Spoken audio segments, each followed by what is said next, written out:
Alright, now that we have the router in the setup position, we're going to show you how to initiate the cutting mode. So what we'll do is we'll come over here and we'll release this plug from the wire and we'll unwrap it from around this electronics housing. Then when it's unwrapped, it's just a regular 110 alternating current plug-in. You just plug it into the wall.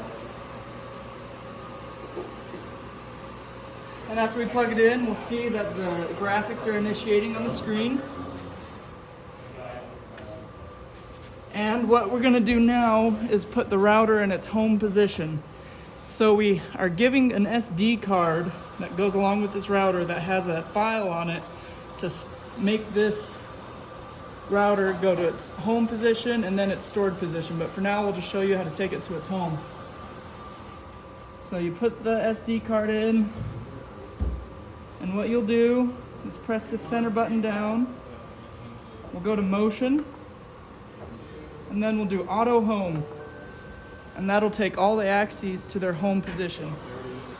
So you can see right now it's moving in its X home position.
Okay, now that the router is in its home position, we're ready to set a workpiece in place.